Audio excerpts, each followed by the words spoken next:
ओम नमो भगवते वासुदेवाय। ओम नमो भगवते वासुदेवाय। ओम नमो भगवते वासुदेवाय। ओम अज्ञानतिमिरान्धस्य ज्ञानाञ्जनशलाकया चक्षुरुन्मिलितं येन तस्मै श्रीगुरुवे नमः। श्रीचैतन्यमनोभीष्टं स्थापितं येन भूतले स्वयं रूपा कदा मह्यं ददाति सुपदान्तिकं वन्देऽहं श्रीगुरुं श्रीयुतपदकमलं श्रीगुरुं वैष्णवांश्च श्रीरूपं साग्रजातं सगणरघुनाथान्वितं तं सजीवं साद्वैतं सावधूतं परिजनसहितं कृष्णचैतन्यदेवं श्रीराधाकृष्णपादान् सगणललिता शिवशाखान्वितंश्च ये कृष्णा करुणा सिन्धो दीनबन्धो जगत्पते गोपेश गोपिका कान्त राधाकान्त नमोस्तुते तप्तकाञ्चन गौराङ्गी राधे वृन्दावनेश्वरी वृषभानुसुते देवी प्रणमामि हरिप्रिये वाञ्छाकल्पतरुभ्यश्च कृपा सिन्धुभ्येव च पतितानां पावनेभ्यो वैष्णवेभ्यो नमो नमः।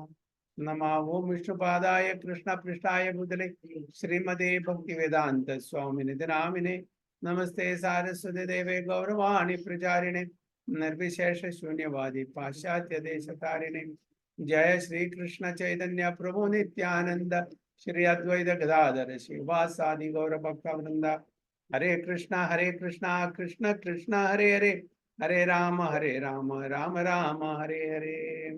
गुरुवे गौरचंद्राय राधिकाय तदालये कृष्णाय कृष्ण भक्ताय तद्भक्ताय नमो नमो। हरे कृष्ण हरि ओम तत्सत्। നമ്മൾ വായിക്കാൻ പോകുന്നത് ഭഗവത്ഗീത ആസിറ്റീസ് അധ്യായം 7 ശ്ലോകം 15 അല്ലേ? 15 മുതൽക്കല്ലേ? Yes, Prabhu, 1:15. ഹരി ബോൾ. നമാം ദുഷ്കൃതിനോ മൂഢാ പ്രപദ്യന്തെ നരാധമാം മായയാ പ്രഹൃതജ്ഞാന ആസുരം ഭാവമാശ്രിതാ.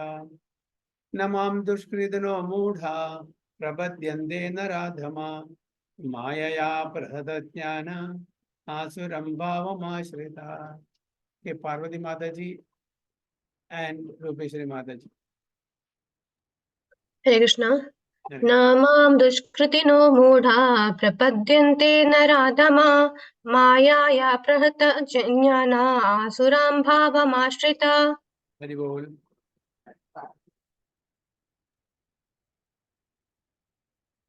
പ്രഭുജി കാണുന്നില്ല. Sorry, translation. Okay, Prabhu, thank you. Those miscreants who are grossly foolish, who are lowest among mankind, whose knowledge is stolen by illusion, and who partake of the atheistic nature of demons, do not surrender unto me. Hare Krishna. Hare Bol. Those miscreants who are grossly foolish, who are lowest among mankind, whose knowledge is stolen by illusion, and who partake of the atheistic nature of demons, do not surrender unto me. അപ്പോൾ 4 തരത്തിലുള്ള ആൾക്കാര്, 4 കാറ്റഗറിയിലുള്ള ആൾക്കാര് ഭഗവാനെ സമീപിക്കില്ല, ഭഗവാനെ ആശ്രയം പ്രാപിക്കില്ല എന്നത് ആരൊക്കെയാണ്? അതായത് നമാം ദുഷ്കൃതിനോ മൂഢ, മിസ്ക്രിയൻസ്, മൂഢന്മാർ. ഓക്കെ, ദുഷ്കൃതം ചെയ്യുന്ന ആൾക്കാർ, ഫൂളിഷ്. പിന്നെ അടുത്തത് പ്രപദ്യന്തെ നരാധമ, ലോവസ്റ്റ് ഓഫ് ദ മാൻകൈൻഡ്, അധമന്മാരായിട്ടുള്ള ആൾക്കാർ. പിന്നെ മൂന്നാമത്തത് മായയ അപഹൃത ജ്ഞാനം, മായ കൊണ്ട് അവരുടെ ജ്ഞാനം, അവരുടെ ബുദ്ധിയെ അപഹരിക്കപ്പെട്ടവർ. ഓക്കെ. പിന്നെ നാലാമത് ആസുരം ഭാവമാശ്രിത, ഡെമോണിക് നേച്ചർ, നിരീശ്വരവാദികള്, ഈശ്വരനെ ഒരിക്കലും മാനിക്കാത്ത ആൾക്കാർ. ഈ 4 തരത്തിലുള്ള ആൾക്കാര് ഭഗവാനെ സമീപിക്കില്ല, ഭഗവാനെ പറ്റിയിട്ട് അവർക്ക് യാതൊരു താല്പര്യമില്ല, അങ്ങനത്തെ കാര്യങ്ങൾ. തീർച്ചയായിട്ടും അവരെ എന്താണ്, ഒരിക്കലും ഭഗവാന്റെ കാര്യത്തിൽ ഇടപെടില്ല. ഈ 4 തരത്തിലുള്ള ആൾക്കാരാണ്. എന്താണ് പലപ്പോഴും പ്രഭുപാദ പറയുന്നത് നോക്കാം. It is said in Bhagavad Gita that simply by surrendering oneself unto the lotus feet of the Supreme Personality of Krishna, one can surmount the stringent laws of the material nature. Bhagavad Gita എന്താണ് പറഞ്ഞിരിക്കുന്നത്? ഭഗവാനെ ആശ്രയം പ്രാപിച്ചാൽ നമുക്ക് ഈ പ്രകൃതിയിലെ ആ ഭൗതിക തലത്തിലുള്ള എല്ലാ നിയമങ്ങളെയും, അത് സ്ട്രിഞ്ചന്റ് ലോസ് ആണ്. സ്ട്രിഞ്ചന്റ് ലോസ് പറഞ്ഞാൽ അത്രയും കടുത്ത നിയമങ്ങളാണ് പ്രകൃതി നമുക്ക് തരുന്നത്. അതിനെല്ലാം നമുക്ക് മറികടക്കാം എന്നാണ്. Can surmount the stringent laws. അപ്പൊ ഒരു സ്ട്രിഞ്ചൻ ലോസ്, ഒരു ജയിലില് അവിടുത്തെ ലോസ് എന്തായിരിക്കും, അങ്ങനത്തെ നിയമങ്ങളായിരിക്കും വളരെ സ്ട്രിക്റ്റ് ആയിരിക്കും അല്ലെ. അതേപോലെ ഇതും ഒരു ജയിലാണ്, ഈ ഭൗതിക ലോകം ഒരു ജയിലാണ്. അപ്പൊ ഭൗതിക ലോകത്തിലെ ഈ നിയമങ്ങൾ ആരുടെ വകയാണ്? ഭഗവാന്റെ തന്നെ മായായിട്ടുള്ള പ്രകൃതി മായ, ആ നിയമമാണ് ഇവിടെ നടക്കുന്നത്. ജയിലിൽ എങ്ങനെ ഗവൺമെന്റിന്റെ നിയമങ്ങൾ പാസ്സാക്കുന്നു, നടപ്പാക്കുന്നു, അതേപോലെ ഇവിടെ ഭൗതിക ലോകത്തില് ഭഗവാൻ മായയെ അഥറൈസ് ചെയ്തിരിക്കുകയാണ്. മായ എന്ന് പറഞ്ഞാൽ ഭഗവാൻ തന്നെ എക്സ്റ്റേണൽ എനർജിയാണ്. മയാധ്യക്ഷണ പ്രകൃതി സൂയതേ സചരാചരം ഹേതുനാനേന കൗന്തേയ ജഗത് വിപരിവർത്തനം. അണ്ടർ മൈ സൂപ്പർവിഷൻ, എന്റെ അധ്യക്ഷതയിലാണ് മായ, അതായത് ഭഗവാൻ തന്നെ ശക്തിയായിട്ടുള്ള എനർജി ആയിട്ടുള്ള മായ പ്രവർത്തിക്കുന്നത്. അപ്പോൾ ഭഗവാന്റെ അധീനത്തിലാണ് മായാദേവി. ആ മായാദേവിയുടെ ഇവിടുത്തെ ഈ ഭൗതിക ലോകത്തിലുള്ള നിയമങ്ങൾ വളരെ വളരെ കടുത്ത നിയമങ്ങളാണ്, സ്ട്രിഞ്ചൻ ലോസ്. അപ്പൊ അതിനെ മറികടക്കണമെങ്കിൽ ഭഗവാനെ നമ്മൾ ആശ്രയം പ്രാപിക്കുക. ഭഗവാനെ ആശ്രയം പ്രാപിക്കുക എന്ന് പറഞ്ഞാൽ ഭഗവാന്റെ കീഴിലാണ് മായ. അപ്പോൾ ആ മായ നമ്മൾ ഒരിക്കലും ബുദ്ധിമുട്ടിക്കില്ല. അപ്പൊ അതുകൊണ്ടാണ് ഭഗവാനെ ശരണം പ്രാപിക്കണം, ആശ്രയിക്കണം എന്ന് പറയുന്നത്. So at this point, a question arises. How is it that educated philosophers, scientists, businessmen, administrators, and all the leaders of the ordinary men do not surrender to the lotus feet of Sri Krishna, the all-powerful personality of Godhead? അപ്പോൾ നമ്മളുടെ എല്ലാവരും മനസ്സിൽ ഉദിക്കുന്ന ഒരു ചോദ്യമായിരിക്കും, എന്തുകൊണ്ടാണ് philosophers, ശാസ്ത്രജ്ഞന്മാര്, കച്ചവടക്കാര്, administration, ഇവരൊന്നും, leaders of the country, ഇവരൊന്നും ഭഗവാനെ ആശ്രയം പ്രാപിക്കല്ല, ഭഗവാനെ ശരണം പ്രാപിക്കാറില്ല. Mukti or liberation from the laws of material nature is sought by the leaders of mankind in different ways and with great plans and perseverance for a great many years and births. But if the liberation is possible by simply surrendering unto the lotus feet of Supreme Personality of Godhead, then why don't these intelligent and hard-working leaders adopt this simple method? For Prabhupada ചോദിക്കുന്നത് ഇത്ര ഈസിയാണ്, ഭഗവാനെ ശരണം പ്രാപിക്കുകയാണെങ്കിൽ നമുക്ക് ഈ ഭൗതിക ലോകത്തിലെ എല്ലാ പ്രശ്നങ്ങളും നമുക്ക് പരിഹരിച്ച് ഭഗവത്ധാമിലേക്ക് പോകാൻ പറ്റും. എന്തുകൊണ്ടാണ് ഇവർ ഈ തരത്തിൽപ്പെട്ട, ഈ കാറ്റഗറിയിൽപ്പെട്ട ആൾക്കാരൊന്നും അത് ചെയ്യാത്ത, ഇത്ര സിമ്പിൾ മെത്തേഡ് ആണെങ്കിൽ എന്ന് പ്രഭാത ചോദ്യം ഉന്നയിക്കുകയാണ് ഇവിടെ. So Gita answered this question very frankly.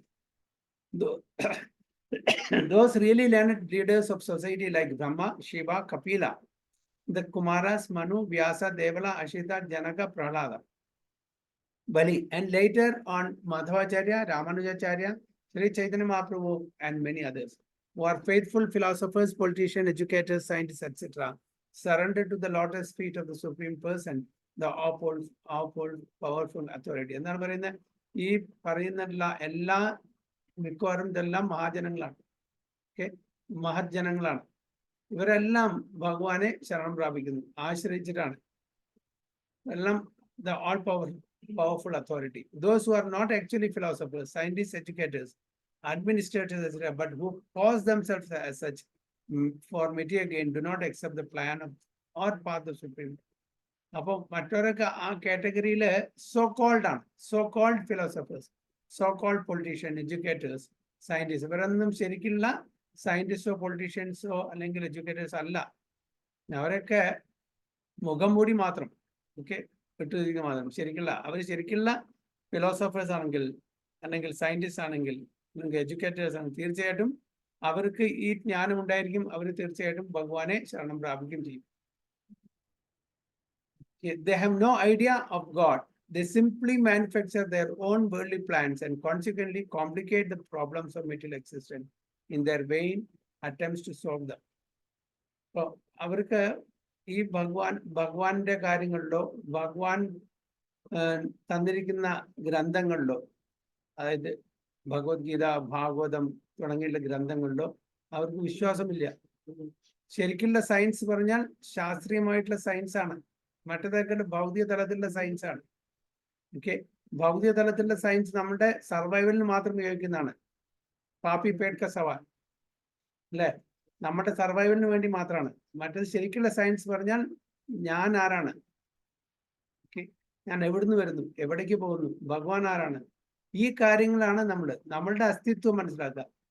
പക്ഷെ അതെല്ലാം വിട്ടിട്ട് നമ്മുടെ ടെമ്പററി ആയിട്ടുള്ള, താൽക്കാലികമായിട്ടുള്ള നമ്മളുടെ ഇപ്പോ എങ്ങനെ നമ്മൾ ഇന്ദ്രിയ തൃപ്തി നേടിയിട്ട് നമുക്ക് സുഖിച്ച് ജീവിക്കാം എന്നുള്ള ആ കാര്യത്തിലാണ് ഈ സോ കോൾഡ് എഡ്യൂക്കേഷണലിസ്റ്റും പൊളിറ്റീഷ്യൻസും സയന്റിസ്റ്റും എല്ലാം പ്രയത്നിക്കുന്നത്.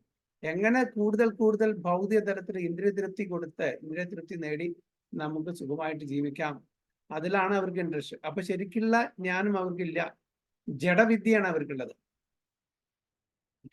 ശരിക്കുള്ള വിദ്യ അവിദ്യയാണ്. ജഡവിദ്യ എന്ന് പറഞ്ഞാൽ അവിദ്യ. അവിദ്യ എന്ന് പറഞ്ഞാൽ നമ്മളുടെ ഈ ഭൗതിക തലത്തിലുള്ള ജീവിതത്തിന് വേണ്ടി മാത്രം ഉപയോഗിക്കുന്ന ജ്ഞാനം. അപ്പോ വിദ്യ ഉള്ള ഒരാൾക്ക് അത് ഓട്ടോമാറ്റിക്കലി ഉണ്ടായിരിക്കും. വിദ്യ എന്ന് പറഞ്ഞാൽ സ്പിരിച്വൽ നോളജ്.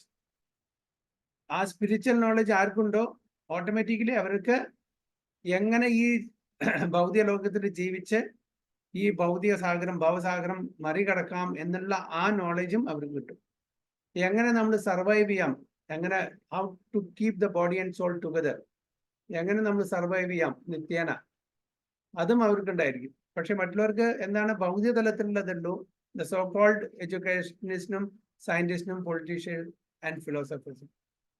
പക്ഷെ ശരിക്കും ഭക്തന് ഇതെല്ലാം ഉണ്ട്, എല്ലാം അറിയാം. ഭൗതിക തലത്തിലും അവർക്ക് ജീവിക്കാൻ അറിയാം, ആധ്യാത്മിക തലത്തിലും അവർക്ക് ജീവിക്കാൻ അറിയാം.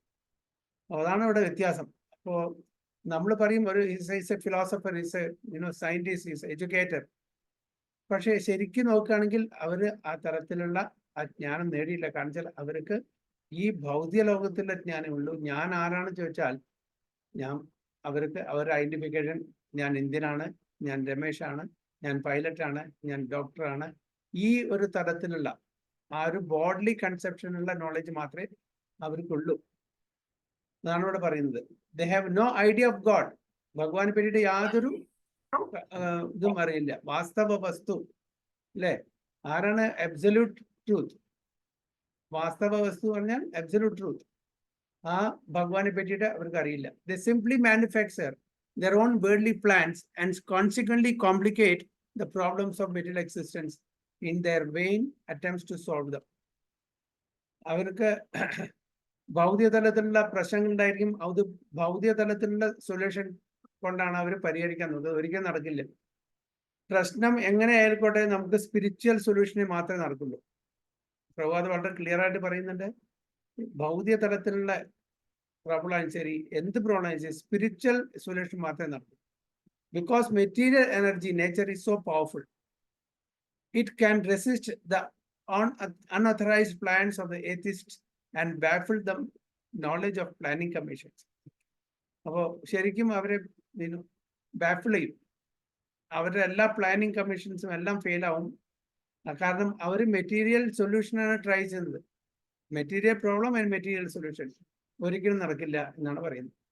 So the atheistic plan makers are described herein by the word dushkridina or miscreants. ആരാണ് ദുഷ്കൃതിന എന്ന് പറഞ്ഞാൽ ഏത്തിസ്റ്റിക് പ്ലാൻ മേക്കേഴ്സ്. അവർക്ക് നല്ല നോളജ് ഉണ്ട് ഭൗതിക തലത്തിൽ, ഫിസിക്കൽ നോളജ്, ശരീരത്തിന്റെ അടിസ്ഥാനത്തിലുള്ള നോളജ് ഉള്ളൂ. Kriti means one who has performed meritorious work. The atheist plan maker is sometimes very intelligent and meritorious also. അപ്പോൾ അവിടെ ഇന്റലിജൻസ് എന്ന് പറയുന്നാൽ ആ ബുദ്ധി ആത്മീയ തലത്തിലുള്ള സ്പിരിച്വൽ ഇന്റലിജൻസ് അല്ല. ഇന്റലിജൻസ് പറഞ്ഞാൽ ഇവിടെ ഭൗതിക തലത്തിലുള്ള ഇന്റലിജൻസ്, ഫിസിക്കൽ നോളജ്.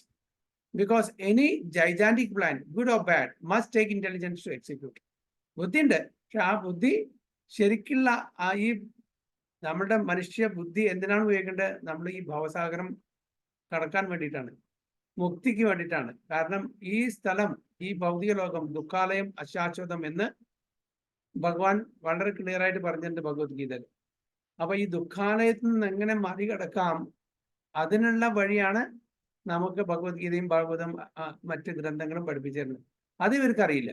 അതുകൊണ്ടാണ് അവരെ ദുഷ്കൃതിന അല്ലെങ്കിൽ മിസ്ക്രിയൻസ് എന്ന് പറയുന്നത്. But because the atheist brain is improperly utilized in opposing the plan of the Supreme Lord, the atheistic plan maker is called Dushkriti. അപ്പൊ ഭഗവാൻ ഇല്ല എന്ന് സ്ഥാപിക്കാൻ വേണ്ടിയിട്ടാണ് ഇവരുടെ ഈ ഇന്റലിജന്റ് ബുദ്ധി എല്ലാം ഉപയോഗിക്കുന്നത്. അതുകൊണ്ടാണ് ഇവരെ ദുഷ്കൃതിന എന്നുള്ള കാറ്റഗറിയിൽ പെടുത്തുന്നത്. Which indicates that his intelligence and efforts are misdirected. So misdirected civilization ആണ്. കാരണം എന്താണോ അറിയേണ്ടത്, എന്താണോ പഠിക്കേണ്ടത്, അതവർ പഠിക്കുന്നില്ല. പക്ഷേ നേരെ മറിച്ച് ഈ പ്രകൃതിയിൽ നിന്ന് മാക്സിമം എങ്ങനെ എക്സ്പ്ലോയിറ്റ് ചെയ്തിട്ട് നമുക്ക് ഇന്ദ്രിയ തൃപ്തി നേടാൻ പറ്റും, ആ ഡയറക്ഷനിലാണ് അവരുടെ ചിന്ത മുഴുവൻ.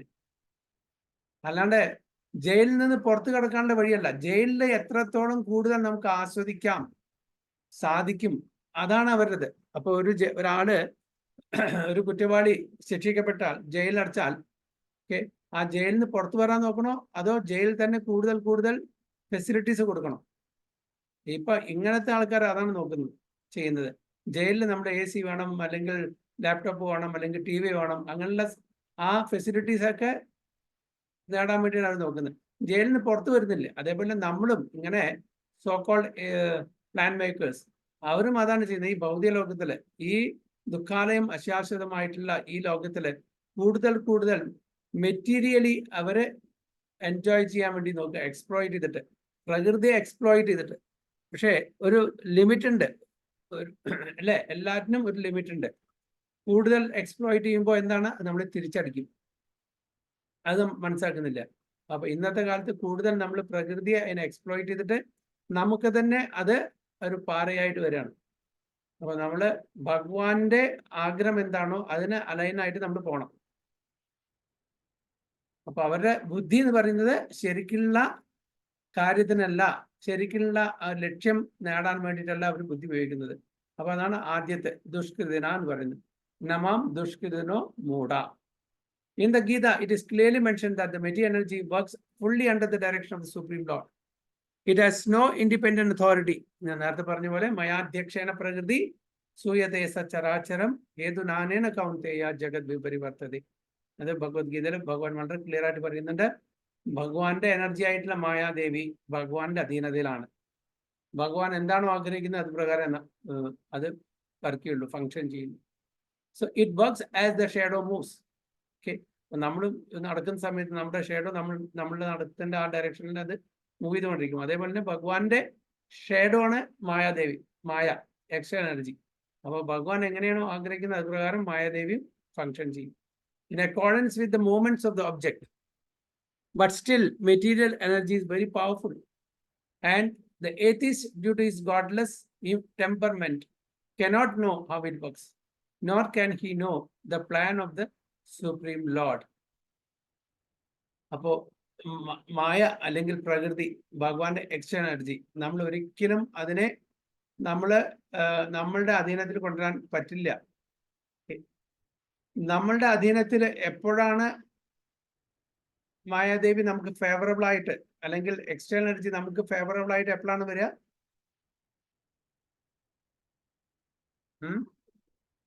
എപ്പോഴാണ് ഭഗവാന്റെ തന്നെ ശക്തിയായിട്ടുള്ള പ്രകൃതി നമുക്ക് ഫേവറബിൾ ആവുന്നത്? നമ്മള് നമ്മുടെ പ്ലാൻസ് കൃഷ്ണന്റെ പ്ലാനായിട്ട് അലൈൻ ചെയ്യുമ്പോൾ. യെസ്, ഭഗവാന്റെ പ്ലാൻ അനുസരിച്ച് നമ്മൾ അലൈൻ ചെയ്യുമ്പോൾ, അതായത് ഭഗവാനെ ശരണം പ്രാപിക്കുമ്പോൾ, ഭഗവാനെ ആശ്രയിച്ച് ജീവിക്കുമ്പോൾ ഓട്ടോമാറ്റിക്കലി ഭഗവാന്റെ എനർജി ആയിരുന്ന മായാദേവി നമുക്ക് ഫേവറബിൾ ആയിട്ട് വരും, നമുക്ക് വിപരീതമായിട്ട്. വല്ലഭാചാര്യ പറയുന്നു, മായ പറഞ്ഞിട്ടുള്ള കാര്യമില്ല എന്ന് പറയുന്നു. അപ്പോൾ ഒരു ഡിവോട്ടിയെ സംബന്ധിച്ചോളം, ഒരു ശുദ്ധ ഭക്തനെ സംബന്ധിച്ചോളം മായ എന്നുള്ളൊരു കാര്യമില്ല, ഒരു പ്രഭാസം ഇല്ല. കാരണം ആരാണോ ഭഗവാനെ ശരണം പ്രാപിക്കാതെ അവർക്ക് മാത്രമേ മായ എഫക്റ്റ് ചെയ്യുള്ളൂ. ഒരു ഡിവോട്ടിക്ക് മായയില്ല. കാരണം വെച്ചാൽ ഭഗവാന്റെ ഒരു പ്രൊട്ടക്ഷനിലാണ് ഡിവോട്ടീസ്. അപ്പൊ അവര് മായയെ പേടിക്കേണ്ട ആവശ്യമില്ല. അതാണ് വല്ലഭാചാര്യ പറയുന്നത്. Okay, so under illusion and the modes of passion and ignorance, all his plans are baffled, as in the case of Hiranyakashipu and Ravana, whose plans were smashed to dust, although they were both materially learned as scientists, philosophers, administrators and educators. അപ്പോൾ ഇവിടെ ഉദാഹരണത്തിന് ഹിരണ്യകശിപു, രാവണ എന്നിവ അവരെല്ലാം പഠിച്ച ആൾക്കാരാണ്. അവർക്കറിയാം, knowledge, അത് വിവരമില്ലാത്ത ആൾക്കാരൊന്നല്ല. രാവണ ഒരു പണ്ഡിതനാണ്. ഹിരണ്യകശിപു ഹിരണ്യാക്ഷന്റെ വധത്തിന് ശേഷം അതായത് ഹിരണ്യാക്ഷന്റെ വൈഫിനോടും ബാക്കിയുള്ള ബന്ധുക്കളോടും നല്ലൊരു ക്ലാസ് എടുക്കുന്നുണ്ട്. എല്ലാം അറിയാം. ഹിരണ്യകശിപു എന്താ പറയുന്നത്? നമ്മളെല്ലാം ആത്മാവാണ്, ഇതെല്ലാം ടെമ്പററി ആണ്, മരിച്ച ശേഷം നമ്മളിതൊന്നും കൊണ്ടുപോകുന്നില്ല, നമ്മൾ വരുന്ന ജനിക്കുമ്പോൾ ഒന്നും കൊണ്ടുവന്നില്ല. വലിയൊരു സർമണാണ് കൊടുക്കുന്നത്. ആർക്ക്? ഹിരണ്യാക്ഷന്റെ വൈഫിനും മക്കൾക്കും എല്ലാം കൂട്ടിയിട്ട്. ഹിരണ്യകശിപു. ആ ഹിരണ്യകശിപു ആണ് പറയുന്നത് ഞാനാണ് ദൈവം. ഇവരുണ്ട്, പക്ഷെ അത് ശരിക്കും യൂസ് ചെയ്യുന്നില്ല. അതേപോലെ രാവണനും അറിയാം. രാവണനും പണ്ഡിതനാണ്, വേദപണ്ഡിതനാണ്. പക്ഷെ ഇവരൊക്കെ എന്താ? ഭഗവാനെ അക്സെപ്റ്റ് ചെയ്യുന്നില്ല. താൻ തന്നെ ഭഗവാൻ, എന്നിൽ മീതെ ഒരാളുമില്ല. അതുകൊണ്ടാണ് ഇവരെ ദുഷ്കൃതിന അല്ലെങ്കിൽ മിസ്ക്രിയൻസ് എന്ന് പറയുന്നത്. So these dushkritanas or miscreants are of 4 different patterns as outlined follows. Outlined below. So അപ്പൊ ഈ 4 തരത്തിലുള്ള ദുഷ്കരന്മാരാണ് മൂഢാസ്. The മൂഢാസ് are those who are grossly foolish. പരമവിഡ്ഢികൾ എന്ന് പറയുന്നു. Grossly foolish. Like hardworking beasts of burden. They want to enjoy the fruits of their labor by themselves and so do not want to part with them for the supreme. അപ്പൊ അവര് രാവിലെ മുതൽക്ക് വൈകുന്നേരം വരെ ശരിക്കും കഴുതകൾ ജോലി ചെയ്യുന്നവരെ ജോലി ചെയ്യും. എന്തിനു വേണ്ടിയിട്ട്? ഇന്ദ്രിയ തൃപ്തിക്ക് വേണ്ടിയിട്ട്. They want to enjoy maximum. Okay, അതിന് എത്ര മണിക്കൂർ വേണം? അപ്പൊ നമ്മളൊക്കെ അതിന് ഉദാഹരണമാണ്. രാവിലെ പോയാൽ വൈകുന്നേരം വരെ we toil ourselves just to make more and more money. ചില ആൾക്കാർ 2-3 പാർട്ട് ടൈം ഒക്കെ ചെയ്യും മെയിൻ ജോബ് കഴിഞ്ഞിട്ട്. പൈസ ഉണ്ടാക്കണം. They want to enjoy more and more materially. അപ്പോൾ അത് കഴിഞ്ഞാൽ പിന്നെ എവിടെയാണ് നമ്മുടെ സ്പിരിച്വൽ ആക്ടിവിറ്റീസിന് സമയം? എവിടെ? അതിന് അവർക്ക് ഇമ്പോർട്ടൻസ് ഇല്ലേനും അതിന് സമയമില്ല, അതിനുള്ള താല്പര്യം അവർക്കില്ല. അപ്പൊ അങ്ങനത്തെ കാറ്റഗറിയിലത്തെ ആൾക്കാരാണ് മൂഢാസ്, അതായത് foolish, grossly foolish, like hardworking beasts of burden. They want to enjoy the fruits of their labor by themselves and so do not want to part with them for the supreme. The typical example of the beast of burden is the ass and donkeys. This humble beast is made to work very hard by his master. Okay, അപ്പോ അങ്ങനെ hard working ആയിട്ടുള്ള ആൾക്കാരെ ആരാണ് ഉപമിച്ചിരിക്കുന്നത്? നമ്മുടെ scriptures donkeys. കാരണം രാവിലെ മുതൽ വൈകുന്നേരം വരെ തൻ്റെ ബോസിന് വേണ്ടി, തൻ്റെ മുതലാളിക്ക് വേണ്ടിയിട്ട് ഈ വെയിറ്റ് ചുമന്ന് ഒരു സ്ഥലത്ത് നിന്ന് മറ്റേ സ്ഥലത്തേക്ക് കൊണ്ടുപോവാണ്. രാവിലെ മുതൽ വൈകുന്നേരം വരെ അടിച്ച് അവരെ കൊണ്ട് പണിയെടുപ്പിക്കും. എന്നിട്ട് ഒരു ക്യാരറ്റ് തൂക്കി കൊടുക്കും, ഒരു വടിയിൽ അവിടെ കെട്ടിക്കൊടുക്കും. അത് നടക്കുമ്പോൾ കിട്ടുന്ന വിചാരിക്കുന്നത്. നടക്കുമ്പോൾ ആ കഴുത നടക്കുമ്പോൾ ക്യാരറ്റ് മുന്നോട്ട് പോകും, അതിന് ഒരിക്കലും കിട്ടില്ല. അവസാനം വൈകുന്നേരം വീട്ടിലെത്തി ഇതെല്ലാം പണി കഴിഞ്ഞ് വിചാരിക്കും എനിക്ക് ഇപ്പോഴേനും കിട്ടുന്നു. അപ്പോൾ എന്ത് ചെയ്യും? അതിൻ്റെ ഉടമസ്ഥൻ ആ ക്യാരറ്റ് എടുത്തിട്ട് വീട്ടുകാരിക്ക് കൊടുത്തിട്ട് അവര് പാചകം ചെയ്ത് കഴിക്കും. അപ്പോഴും കഴുതയ്ക്ക് കിട്ടില്ല, അല്ലേ? അതിനെന്തെങ്കിലും കുറച്ച് ഗ്രാസ്, ആ ഗ്രാസ് ഈസിലി അവൈലബിൾ ആണ്, എല്ലാ സ്ഥലത്തുണ്ട്. പക്ഷെ ഈ കുറച്ച് ഒരു പിടി പുല്ലിന് വേണ്ടിയിട്ടാണ് ഈ രാവിലെ മുതൽക്ക് വൈകുന്നേരം വരെ ഇത്ര ഹാർഡ് വർക്ക് ചെയ്യുന്നത്. അതുകൊണ്ടാണ് നമ്മളെ ഈ കാറ്റഗറി ആയിട്ടുള്ള അനിമലായിട്ട് ഉപമ ഇവിടെ കൊടുക്കുന്നത്. അപ്പോൾ as, the ass does not really know for whom he works so hard day and night. He remains satisfied by filling his stomach with a bundle of grass, sleeping for a while under fear of being beaten by his master, and satisfying his sex appetite at the risk of being repeatedly kicked by the opposite party. The ass sings poetry and philosophy sometimes. അതിൻ്റെ brain sound, അതിന് poetry ആയിട്ടാണ് തോന്നുന്നത്. But this braying sound only disturbs others. This is the position of the foolish foodie worker who does not know for whom he should work. He does not know that karma action is meant for yajna sacrifice. അപ്പോൾ അങ്ങനെ വളരെ വളരെ hard work ചെയ്യുന്ന ആൾക്കാരെല്ലാം ഈ as അല്ലെങ്കിൽ ഡോങ്കീസിനോടാണ് ഉപമിച്ചിരിക്കുന്നത്. എന്തിനാണെന്ന് ചോദിച്ചാൽ അറിയില്ല. രാവിലെ മുതൽക്ക് വൈകുന്നേരം വരെ ആസിനെ പോലെ ജോലി ചെയ്ത് നമുക്ക് കിട്ടുന്ന പൈസ വീട്ടിൽ ചെന്നാൽ അവിടെ സമാധാനമില്ല, പുറമെ ജോലി ചെയ്യുന്ന സ്ഥലത്തും സമാധാനമില്ല. അങ്ങനെ അവര് ബുദ്ധിമുട്ടി ജീവിക്കുന്ന ആൾക്കാരാണ്. അത്രയും പാടുപെട്ട് പൈസ സമ്പാദിച്ച് ഇന്ദ്രിയ തൃപ്തിക്ക് വേണ്ടിയിട്ടാണ് ചെയ്യുന്നതെങ്കിലും അവർക്ക് ഇന്ദ്രിയ തൃപ്തി ചെയ്യാനുള്ള ആ ഒരു അവസരം കിട്ടില്ല. കാരണം അവര് അത്രയും ജോലി ചെയ്ത് ടയർഡായി, ചിലപ്പോൾ അസുഖങ്ങൾ ഉണ്ടായിരിക്കും, അപ്പൊ അതുകൊണ്ട് വേണ്ടുന്ന ഭക്ഷണം കഴിക്കാൻ പറ്റില്ല. അങ്ങനെ ഒരുപാട് ബുദ്ധിമുട്ടാണ് അവർ ചെയ്യുന്നത്. പക്ഷെ ഇത് അവർക്ക് തന്നെ അറിയില്ല എന്തിനാണ് ഇങ്ങനെ ഹാർഡ് വർക്ക് ചെയ്യുന്നത്. So he does not know that karma action is meant for yajna. അവർക്ക് ഇതും അറിയില്ല നമ്മൾ കർമ്മം ചെയ്യുന്നത് യജ്ഞമായിരിക്കണം, ഭഗവാന്റെ പ്രീതിക്ക് വേണ്ടിയായിരിക്കണം. അതാണ് യജ്ഞ എന്ന് പറഞ്ഞാൽ യജ്ഞ പുരുഷന് വേണ്ടിയിട്ടായിരിക്കും. യജ്ഞ പുരുഷൻ എന്ന് പറഞ്ഞാൽ വിഷ്ണുവാണ്, അവരുടെ പ്രീതിക്ക് വേണ്ടിയാണ്. ഇതൊന്നും അവർക്ക് അറിയുന്നില്ല. പക്ഷെ അവരെ കഴുതുകളെ പോലെ ജോലി ചെയ്യുന്നു, എന്തിനു വേണ്ടിയിട്ടാണെന്നും കൂടി അറിയില്ല. പക്ഷെ അത് ശരിക്കും ആസ്വദിക്കാൻ പറ്റുന്നുണ്ടോ? അതും പറ്റുന്നില്ല.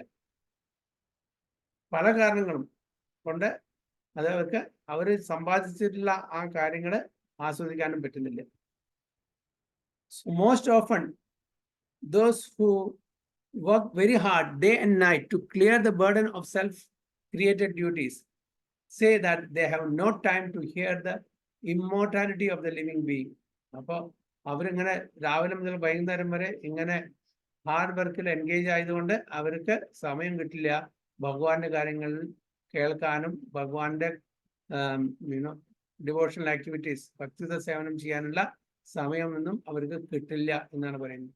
To such mudas, material gains which are destructible are lives all in all, despite the fact that the mudas enjoy only a very small fraction of the fruit of labor. അപ്പോൾ അവർക്ക് ഈ എൻജോയ്മെന്റ്, മെറ്റീരിയൽ എൻജോയ്മെന്റ്, അതാണ് അവർക്ക് പ്രാധാന്യം. പക്ഷേ അവർക്ക് അത് ചെയ്യാനും പറ്റില്ല. ആ മെറ്റീരിയൽ എൻജോയ്മെന്റും അവർക്ക് ചെയ്യാൻ പറ്റില്ല. കാരണം അവർ വളരെ വളരെ ലിമിറ്റഡ് ആയിട്ടുള്ള അവരെന്താണ് സംഭവിച്ചതിന്റെ വളരെ ചെറിയൊരു എമൗണ്ട് മാത്രമേ അവർക്ക് അത് എൻജോയ് ചെയ്യാൻ പറ്റുള്ളൂ. ഫുള്ളായിട്ട് അവർക്ക് എൻജോയ് ചെയ്യാൻ പറ്റില്ല.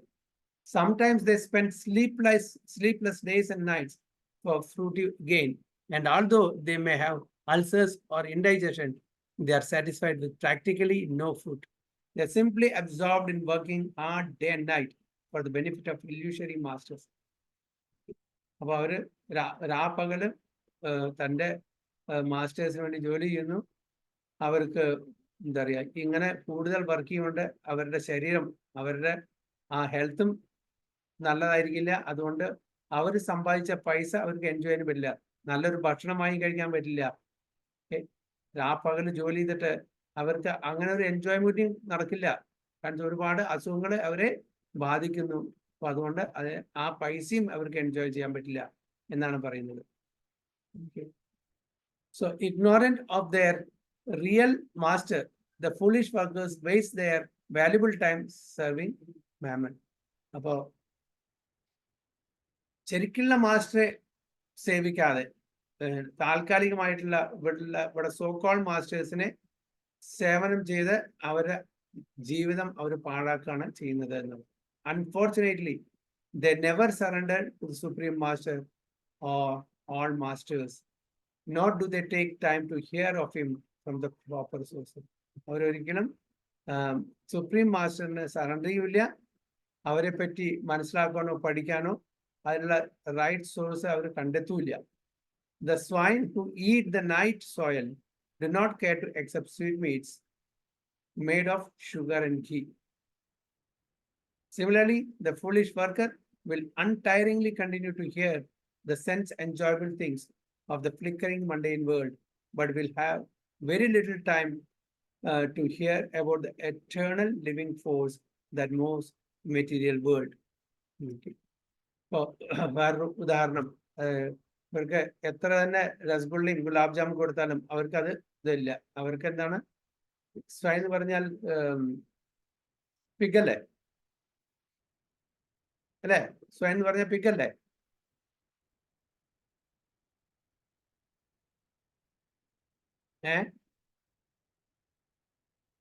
ഹരിബോ, എല്ലാരും ഇറങ്ങിയോ?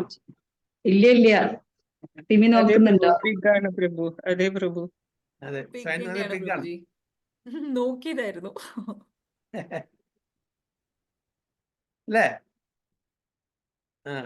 അപ്പൊ swine who eat the night soil, എന്താ നൈറ്റ് സോയിൽ എന്ന് പറഞ്ഞാൽ stool. Okay, do not care.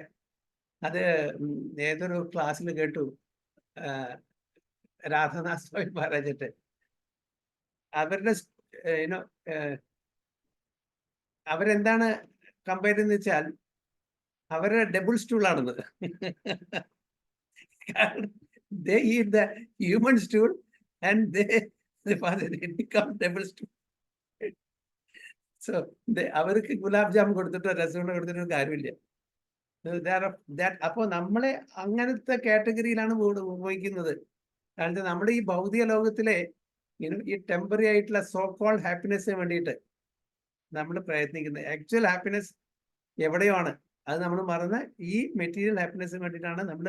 അപ്പൊ അതുകൊണ്ടാണ് ആസ് ആയിട്ടും സ്വൈൻ ആയിട്ടും ഒക്കെ നമ്മളെ കമ്പയർ ചെയ്യുന്നത്. ഫ്ലിക്കറിങ് ആണ്, വളരെ ഫ്ലിക്കറിങ് ആയിട്ടുള്ള ഈ വേൾഡിലാണ് ഫ്ലിക്കറിങ് ഹാപ്പിനെസ് ആണ്. ഇതല്ല നമ്മളുടെ ഈ മനുഷ്യ ജീവിതം കൊണ്ട് ഉദ്ദേശിക്കുന്നത്. നമ്മൾ അറിയുന്നില്ല, എത്ര തന്നെ പറഞ്ഞാലും നമുക്കത് മനസ്സിലാക്കുന്നില്ല. എന്താണ് ഇവിടെ swine who eat the night soil do not care to accept sweet meats made of sugar and ghee. Similarly, the foolish worker will untiringly continue to hear of the sense enjoyable tidings of the flickering mundane world. ആരോ ചൈനീസിന് ആരോ പറയുന്നു, ചൈനീസിന് നല്ല നമ്മുടെ പശുവിന്റെ നെയ്യില്ലേ, ഘീ, നമുക്ക് എത്ര നല്ല ആ smell വരുമ്പോ തന്നെ നമുക്ക് കഴിക്കാൻ തോന്നും. അവർക്ക് അത് ഹൊറിബിൾ സ്മെല്ലായിട്ട് തോന്നുന്നവർക്ക്. കാരണം അവർ ഈ വേണ്ടാത്ത കാര്യങ്ങൾ മുഴുവൻ കഴിച്ചിട്ട് അവരുടെ അത് ടേസ്റ്റ് ബഡിന് മാറി. അവർക്ക് അതുകൊണ്ട് പ്യുവർ ഘീ ഹൊറിബിൾ സ്മെല്ലായിട്ടാണ് അവർക്ക് തോന്നുന്നത്. അവർക്ക് ആ സ്മെല്ല് ഇഷ്ടപ്പെടുന്നില്ല ചൈനീസിന്.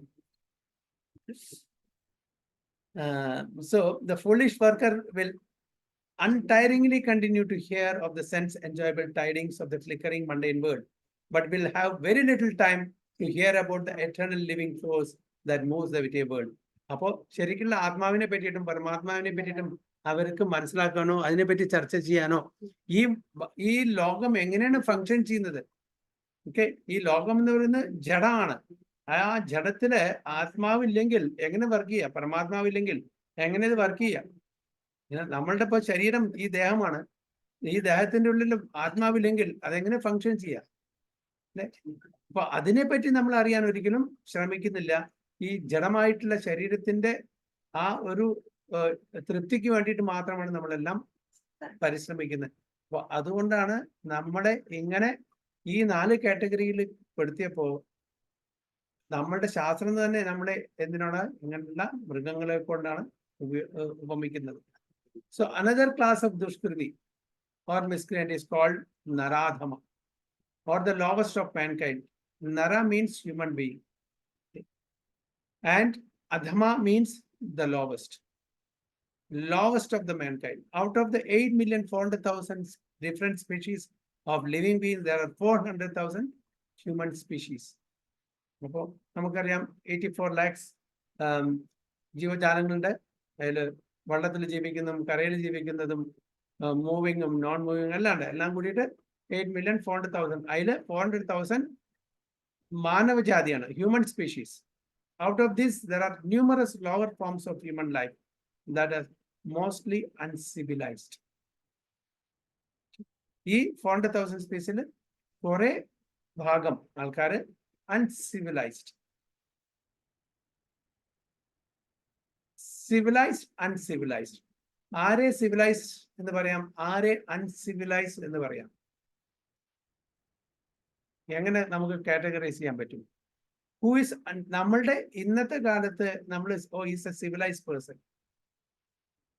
എന്താണ് ആ സിവിലൈസും ശരിക്കുള്ള സിവിലൈസും തമ്മിലുള്ള വ്യത്യാസം? ആർക്കെങ്കിലും can you throw some light? പറയാൻ പറ്റുമോ എന്താണ് സിവിലൈസ് മീൻസ്? ഒരു മിനിമം യോഗ്യത. അല്ലെ, ഞാൻ ആരാണെന്ന് അല്ലെങ്കിൽ ആധ്യാത്മിക കാര്യങ്ങൾ വഴി കാര്യങ്ങളെല്ലാം അറിയുന്ന ആളായിരിക്കാം സിവിലൈസ്ഡ്. അല്ലാതെ വെറുതെ മനുഷ്യനായി മാത്രം ജനിച്ചിട്ട് കാര്യമില്ല. Okay that is one point. Okay, agree. അതല്ലാതെ ഒരു മിനിമം ക്രൈറ്റീരിയ നമ്മൾ വെക്കുകയാണെങ്കിൽ who can be categorized in the civilized category പറഞ്ഞാൽ അപ്പൊ ഒരു പോയിന്റ് ഓക്കെ മാതാജി പറഞ്ഞു. അതല്ലാതെ ഞാൻ ഈ ശരീരമല്ല ആത്മാവാണെന്ന് റിയലൈസ് ചെയ്യണം. പ്ലസ് ഭഗവാനെ അറിഞ്ഞ് ജീവിക്കണം. ഓക്കെ, ആ ഭഗവാനെ അറിഞ്ഞ് ജീവിക്കുക എന്ന് പറയുന്നത് ഒരു ബ്രോഡ് പോയിന്റ് ആയി, ബ്രോഡ് സ്റ്റേറ്റ്മെന്റ് ആയി. അറ്റ്ലീസ്റ്റ് മനുഷ്യനാവുന്നതാണോ പ്രഭുജി? അതന്നെ ആ മനുഷ്യ ഫോർ റെഗുലേറ്ററി പ്രിൻസിപ്പിൾസോ? പറയൂ ഓക്കെ. നോ മീറ്റ് അതാണോ മറ്റേത് പറയൂ, മഹാഭാരതത്തിൽ പറയുന്നത്? No meat eating. എല്ലാവരെയും ഒരു പോയിന്റ് വരട്ടെ. നമ്മൾ ആരെ ഈ കാറ്റഗറിയിൽ എടുത്താം? സിവിലൈസ്ഡ്. ആഹാരനിദ്ര ഭയമൈഥുനം ശ, അതായത് ധർമ്മം പാലിക്കുന്നവൻ, അല്ലെങ്കിൽ ഈ 4 കാര്യങ്ങൾ പാലിക്കുന്ന ആളായിരിക്കണം മിനിമം, എന്നാലല്ലേ മനുഷ്യനാവും എന്ന് പറയുന്നത്. No meat eating, no gambling, no illicit sex, no intoxication. Okay, good, very good. പിന്നെ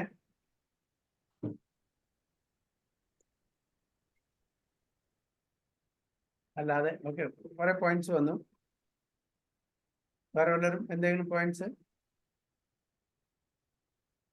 അത് വെച്ചിട്ട് ഉറക്കം. ഓക്കെ. ഇല്ല രഞ്ജു പറയുന്നതിന്റെ കൂടെ ആഡ് ചെയ്യുന്നത് Prabhuji, like complete knowledge of, അതായത് we are part and parcel of supreme personality of God എന്നുള്ള നോളജും കൂടെ ഉണ്ടെങ്കിൽ സിവിലൈസ്ഡ്. Okay, good. എല്ലാ പോയിന്റ്സും മോസ്റ്റ്ലി കവേർഡ് ചെയ്തു. കാരണം സിവിലൈസ് പറഞ്ഞാൽ അതായത് നമ്മൾ ആരാണെന്ന് ആദ്യം നമ്മുടെ അസ്തിത്വത്തിനെ മനസ്സിലാക്കുക. ഓക്കെ, പിന്നെ എല്ലാം ഭഗവാന്റെ ക്രിയേഷനാണ്. നമ്മളായിട്ട് ഒന്നും ക്രിയേറ്റ് ചെയ്തിട്ടില്ല. നമുക്ക് ഒരാൾക്ക് ജീവൻ കൊടുക്കാൻ പറ്റില്ല, നമുക്ക് ഒരാളുടെ ജീവൻ എടുക്കാനും പറ്റില്ല. പക്ഷെ അറ്റ് ദ സെയിം ടൈം നമുക്ക് സർവൈവ് ചെയ്യണമെങ്കിൽ ചില നിബന്ധനകൾ വെച്ചിട്ടുണ്ട്. അതിനനുസരിച്ച് നമ്മൾ ഭഗവാന്റെ ആ നിബന്ധനകൾ ഭഗവത്ഗീത, ഭാഗവതം എന്നീ ഗ്രന്ഥങ്ങളിൽ തന്നത്, അത് പ്രകാരം നമ്മൾ ജീവിക്കണം. അപ്പൊ നമ്മൾ മറ്റൊരു ജീവനെ അപഹരിക്കാൻ പാടില്ല. Okay, I love animals, but then at the end of the day I cut the animal and eat. പറയാൻ പറ്റുമോ? Then how can you love animals? അപ്പൊ നമ്മൾക്ക് അതായത് നമ്മൾ പറയുന്ന സിവിലൈസർ ആണ്. അപ്പൊ ഇന്നത്തെ കാലത്ത് സിവിലൈസ് പറഞ്ഞ സൂട്ടും കോട്ടും ബൂട്ടൊക്കെ ഇട്ട ആളെ civilise.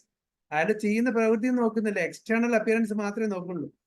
Real civilise person, he should not harm any one else, മനസാ വാച കർമ്മണ. അതാണ് one of the main thing. നമ്മളെ പറ്റി അറിഞ്ഞിരിക്കണം. നമ്മൾ ആരാണ്, ഭഗവാൻ ആരാണ്, നമുക്ക് ഈ മനുഷ്യജന്മം എങ്ങനെ കിട്ടി, ഇത് എങ്ങനെ നമുക്ക് തിരിച്ച് ആധ്യാത്മിക ജീവിതത്തിലോട്ട്, അല്ലെങ്കിൽ ഇപ്പൊ നമ്മൾ ജയിലിലാണ്, ഈ ജയിലിൽ നിന്ന് എങ്ങനെ പുറത്തു കിടക്കാം. At the same time we should not be disturbance to others also. അപ്പൊ ഈ യോഗ്യത എല്ലാം ഉണ്ടെങ്കിൽ നമുക്ക് സിവിലൈസ് ആയി പറയാൻ പറ്റുള്ളൂ. നമ്മൾ എത്ര ആൾക്കാരോ അറിഞ്ഞോ അറിയാതെ നമ്മൾ എത്ര ആൾക്കാരെ ബുദ്ധിമുട്ടിക്കുന്നുണ്ട് അല്ലേ? ഇപ്പൊ നമ്മുടെ ആഹാരത്തിന്റെ അത് നോക്കിയാൽ തന്നെ എത്ര ആൾക്കാര് മറ്റുള്ള ജീവജാലങ്ങളെ ഭക്ഷിച്ച് ജീവിക്കുന്നുണ്ട്. അപ്പോൾ ചില ആൾക്കാർ പറയും ജീവോ ജീവസ്യ ജീവനം, ഓരോ ജീവനും മറ്റുള്ള ജീവനെ ആശ്രയിച്ച് ജീവിക്കുന്നു പറയും. യെസ്, അതന്നെ, നമ്മളെല്ലാവരും മറ്റുള്ള ജീവജാലങ്ങളെ ആശ്രയിച്ച ജീവൻ. പക്ഷെ എല്ലാവർക്കും ഓരോ കോട്ട കൊടുത്തിട്ടുണ്ട്. ആ കോട്ടയിൽ നിന്നും അപ്പുറത്തേക്ക് നമുക്ക് പോകാൻ പാടില്ല. അപ്പൊ സിവിലൈസ് പറഞ്ഞാൽ തീർച്ചയായിട്ടും നമ്മള് what is allotted to us, we should accept it. We should not accept more than that. അതാണ് നമ്മുടെ ഈശോപനിഷത്തിലും പറഞ്ഞിരിക്കുന്നത്. എന്താണ് ആ ശ്ലോകം? ആർക്കെങ്കിലും അറിയോ?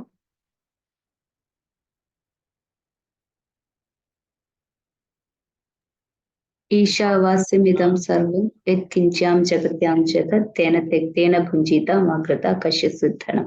ഈശാവാസ്യം ഇതം സർവം. ഈ പ്രപഞ്ചത്തിൽ കാണുന്ന എല്ലാവരുടെയും പ്രൊപ്പറേറ്റർ, കൺട്രോളർ, മാസ്റ്റർ, എൻജോയർ ആരാണ്?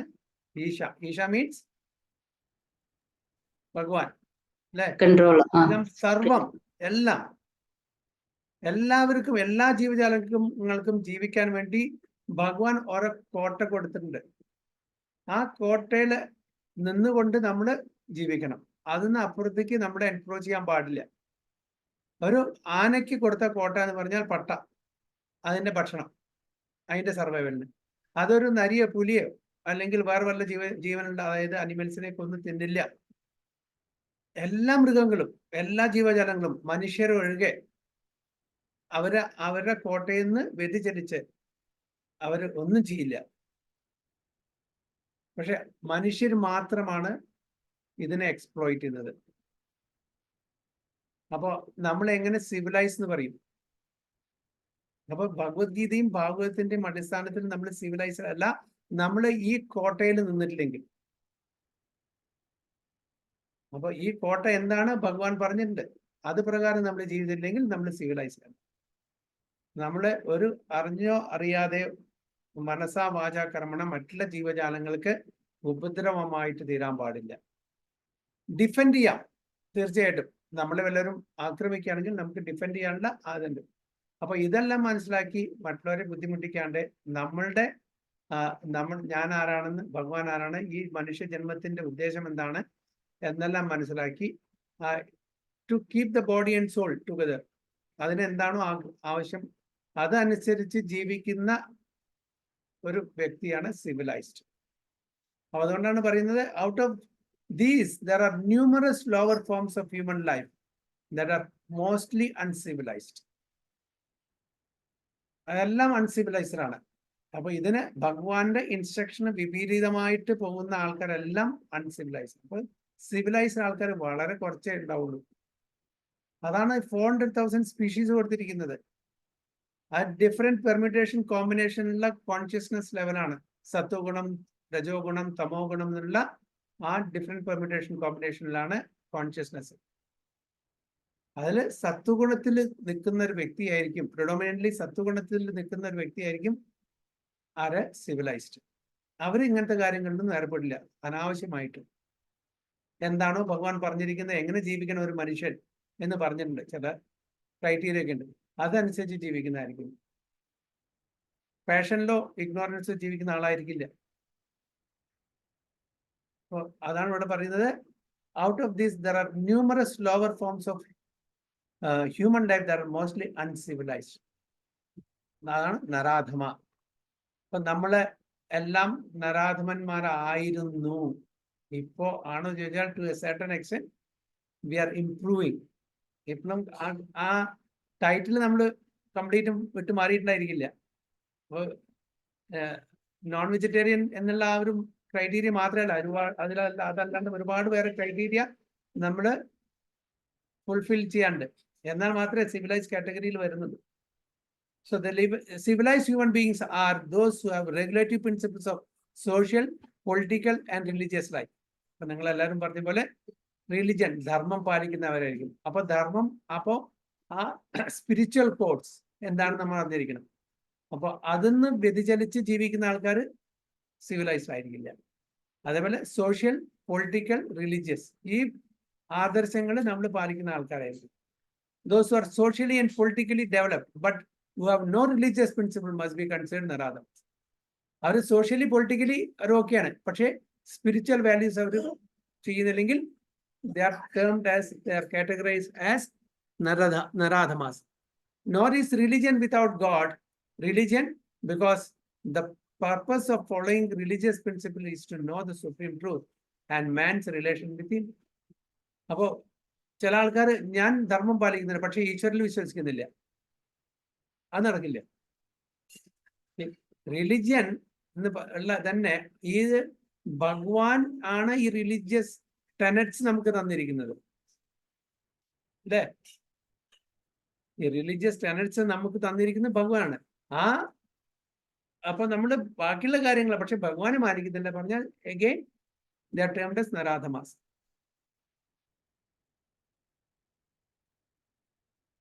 In the Gita, the personality of God clearly states that there is no authority above him and that is the supreme truth. ഏത് ശ്ലോകമാണ്?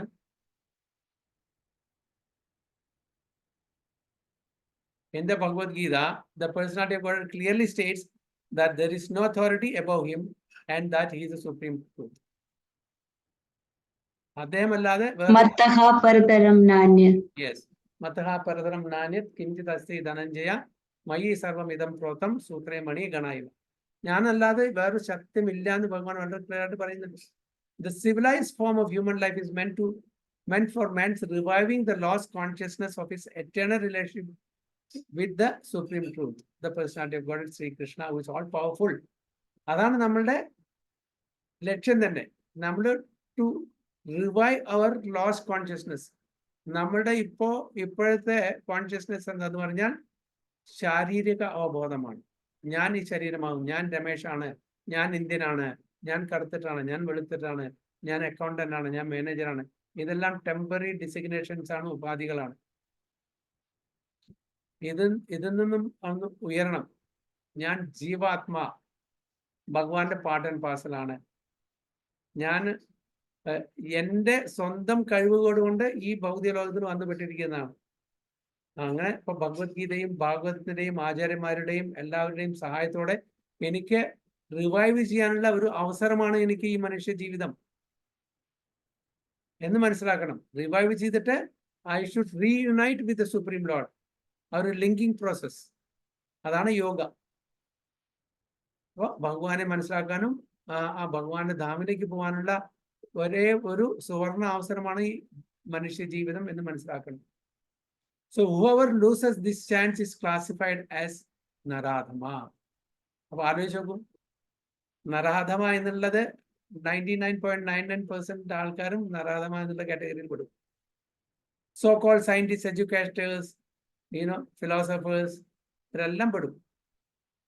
We get information from revealed scriptures that when the baby is in the mother's womb, in an extremely uncomfortable situation, he prays to God for deliverance and promises to worship him alone as soon as he gets out. നമ്മുടെ Shrimad Bhagavatam 3rd canto നമ്മൾക്കറിയാം അല്ലെ, കപീന മുനി തന്റെ അമ്മയ്ക്ക് പറഞ്ഞു കൊടുക്കുന്ന ആ സെക്ഷനിൽ ഒരു ശിശു ഗർഭം ധരിക്കുന്ന ആ സമയം മുതൽ പ്രസവിക്കുന്നവരെ എങ്ങനെ ആ ഗർഭപാത്രത്തിൽ കഴിച്ചു കൂടുന്നു കംപ്ലീറ്റ് അതിൽ വിവരിച്ചു തന്നിട്ടുണ്ട്.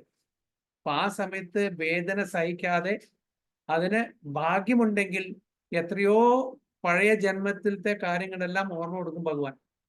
അപ്പൊ ആ ഓർമ്മ വരുമ്പോ എന്തെല്ലാം ജന്മം ഞാൻ എടുത്തിട്ടുണ്ട്, എത്രയെല്ലാം കഷ്ടപ്പാടുകൾ ഞാൻ സഹിച്ചിട്ടുണ്ട് എന്നുള്ള ആ ഓർമ്മ ആ ഗർഭസ്ഥ ശിശുവിന് വരുമ്പോ അത് കൈയും കൂപ്പിയിട്ട് ഭഗവാനെ പ്രാർത്ഥിക്കുകയാണ്, ഇനി ഒരിക്കലും എനിക്ക് ഇങ്ങനത്തെ ഒരു ജന്മം വേണ്ടേ, ഞാൻ എപ്പോഴും അങ്ങയെ പ്രാർത്ഥിക്കാം, അങ്ങേക്ക് ശരണം പ്രാപിക്കാം എന്ന് നൊന്ത് പ്രാർത്ഥിക്കുകയാണ് ആ ഗർഭാവസ്ഥയിലുള്ള ആ ശിശു.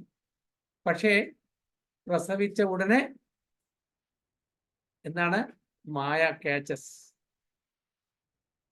ചപ്പട്ടിയ മായ. പ്രഭുജി അല്ല സോറി, അങ്ങനെ നോക്കുമ്പോ അത് ആ കുട്ടിയുടെ തെറ്റല്ലല്ലോ. അതായത് ആ വയറിലിരിക്കുമ്പോ ഓർക്കുന്ന ആ രൂപത്തിൽ പുറത്ത് വരുന്നത് മറക്കുന്നത്, കാരണം കുട്ടിയുടെ സ്റ്റേജ് അല്ലേ. പുറത്ത് വരുന്നു മറക്കാൻ വെച്ചാൽ അതിന്റെ കർമ്മവാസനകളും അതിന്റെ ആ എന്താ പറയാ ദുഷ്കൃതി സുകൃതി ഇതെല്ലാം ഉണ്ടല്ലോ, അതെല്ലാം കഴിയണ്ടേ. പക്ഷെ അതിനൊരു അങ്ങനെ ഒരു സാഹചര്യം വന്നാലും അത് എടുക്കുന്നില്ല, അതാണ് അവിടെ പ്രശ്നം. അപ്പൊ ആ സമയത്ത് ആ ബോധം ഉണ്ടെങ്കിൽ പ്രഭുജി കുറച്ച് അതായത് ഓർമ്മ വെക്കുന്ന മുതല് ആ ഡിവോഷണൽ സർവീസ് പ്രാക്ടീസ് ചെയ്യും അല്ലേ. ബോധം നമുക്ക് ഇപ്പൊ ഉണ്ട്, ഇപ്പൊ ഇതെല്ലാം മതി. എന്നിട്ട് നമ്മളത് ആത്മാവിന്റെ തലത്തിൽ ജീവിക്കുന്നുണ്ടോ ഇല്ല. ഇപ്പൊ നമുക്ക് മനസ്സിലായി ഭഗവത്ഗീതയും ഭാഗവതവും കാര്യം ടു എസഡനായി, എന്നിട്ടും നമുക്ക് അത് ഫോളോ ചെയ്യാൻ പറ്റുന്നോ ഇല്ല. അപ്പൊ ആലോചിച്ച് നോക്കും, തെറ്റാരുടെയാണ്? നമുക്ക് ബുദ്ധി വന്നു, നമുക്ക് മനസ്സിലായാൽ തിയറിറ്റിക്കലി നമുക്കറിയാം ഞാൻ ആരാണ്, ഭഗവാൻ ആരാണ്, ഞാൻ എവിടുന്ന് വരുന്നു, എന്തുകൊണ്ടാണ് ഞാൻ സഫർ ചെയ്യുന്നത്, എന്താണ് ചെയ്യേണ്ടത്, എല്ലാം എനിക്ക് മനസ്സിലായി. പക്ഷെ ഞാൻ ആ തലത്തിൽ ഇപ്പോഴും ജീവിക്കാൻ തയ്യാറല്ല. ഇപ്പോഴും ഞാൻ ആ സുഖം, ദുഃഖത്തിൽ സുഖം കണ്ടെത്തുന്ന ആളാണ്.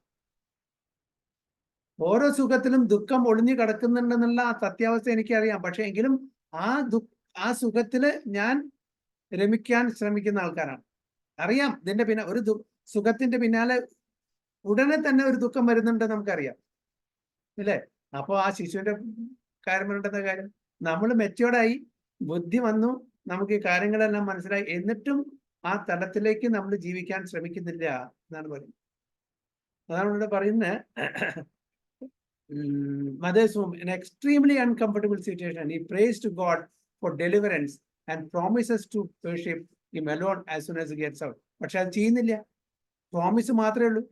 ഇപ്പോഴും നമ്മൾ അറിയാം, നമുക്കറിയാം, നമുക്ക് ചെയ്യണമെന്ന് ആഗ്രഹമുണ്ട്. പക്ഷെ നമ്മളുടെ ആ ഇന്ദ്രിയങ്ങൾ, അതായത് ഭൗതിക തലത്തിലുള്ള ആ എൻജോയ്മെന്റ് സ്പിരിറ്റ്, അത് നമ്മളെ വിട്ടുമാറുന്നില്ല. അതിനുള്ള ഡിറ്റർമിനേഷൻ നമുക്കില്ല. ആ ക്ഷണികമായിട്ടുള്ള ആ ഒരു എൻജോയ്മെന്റിന് വേണ്ടി അതിന്റെ പിന്നാലെ നമ്മൾ ഓടുകയാണ്. So to pray to God when he is in difficulty is a natural instinct in every living being. because he's eternally related with God. അപ്പോൾ എത്ര തന്നെ ഒരു എത്തിസ്റ്റ് മെന്റാലിറ്റി ഉള്ള ആളായാലും ശരി, എന്തെങ്കിലും പ്രശ്നം വരുമ്പോൾ വളരെ അങ്ങനത്തെ ഒരു സംഘടന വരുമ്പോൾ തീർച്ചയായിട്ടും അവർ അറിയാണ്ട് തന്നെ ഭഗവാന്റെ പേര് പറഞ്ഞ് അവർ ഭഗവാന്റെ പേര് വിളിച്ച് പ്രാർത്ഥിക്കും. പ്രാർത്ഥിക്കില്ല അവർ സാധാരണ, പക്ഷെ ചെയ്യും അവർ. എത്രയോ ആൾക്കാർ ഉദാഹരണമായിട്ട് നമുക്കറിയാം. So, but after his deliverance, the child forgets the difficulties of birth and forgets his deliverer also. അപ്പോൾ ആ പ്രസവശേഷം എല്ലാ ബുദ്ധിമുട്ടുകളും മറക്കുന്നു. ഓക്കെ, പിന്നെ ആരാണ് ആശ്രയിക്കേണ്ടത് അദ്ദേഹത്തിനെയും മറക്കുന്നു. എങ്ങനെ? Being influenced by the maya, the illusory energy. ഭഗവാന്റെ തന്നെ എക്സ്റ്റേണൽ എനർജി അല്ലെങ്കിൽ ഇല്യൂഷണറി എനർജി, ആ മായയുടെ ആ പ്രഭാവത്തില് ആ കുട്ടി അത് മറക്കുന്നു. പിന്നെ ഒരു സാധാ ജീവൻ അവിടെ നയിക്കുന്നു. ഞാൻ ഇന്ന ആളാണ്, ഇന്ന ആളുടെ മകനാണ്, ഞാൻ ഇന്ന സ്ഥലത്ത് ജനിച്ചു, അങ്ങനെയുള്ള ആ ഒരു ഉപാധി വെച്ചിട്ട് നമ്മൾ ജീവിക്കാൻ ശ്രമിക്കുകയാണ്. ഞാൻ ആത്മാവാണ്, ഭഗവാന്റെ അംശമാണ്, എനിക്ക് മനുഷ്യ ജന്മം കിട്ടിയത് ഈ ഭവസാഗരം കടക്കാനുള്ള ഒരു അവസരമാണ്. ഇതൊന്നും നമ്മൾ മനസ്സിലാക്കി. ഓക്കെ, ലേറ്റർ സ്റ്റേജിൽ നമ്മൾ മനസ്സിലാക്കി, എന്നിട്ടും നമ്മൾ തഥൈവ അത് പ്രകാരം ജീവിക്കാനുള്ള ഒരു പ്രയത്നം, ഒരു ഡിറ്റർമിനേഷൻ വളരെ വളരെ വിരളമായിട്ടേ കാണുന്നുള്ളൂ എന്നാണ് പറയുന്നത്. ഇത് വലിയൊരു പർപ്പോട്ടാണ്, ഇന്നൊന്നും തീരില്ല. അതുകൊണ്ട് നമുക്ക് അടുത്ത ക്ലാസ്സിൽ കണ്ടിന്യൂ ചെയ്യാം. ഓക്കെ, അപ്പോൾ സെയിം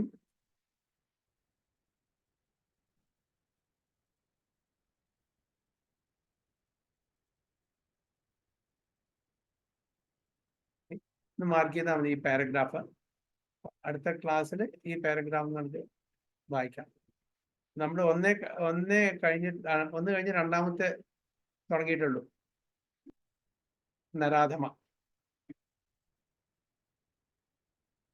അല്ലേ?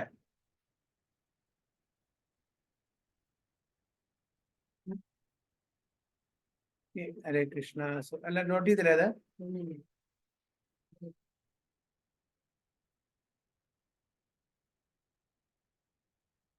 നോട്ട് ചെയ്തില്ലേ ആ പേര? Okay, Prabhuji. Prabhuji. Second bondle. Second bondle. Okay. ഹരേ കൃഷ്ണ. ഹരേ കൃഷ്ണ. വാഞ്ചാ കൽപതരൂപേശ കൃപാ സിന്ധുഭ്യോ പ്രതിനാമ പാവനേഭ്യോ വൈഷ്ണവേഭ്യോ നമഃ. अनंत कोटि वैष्णव की जय, प्रभुपाद की जय, गुरु महाराज की जय.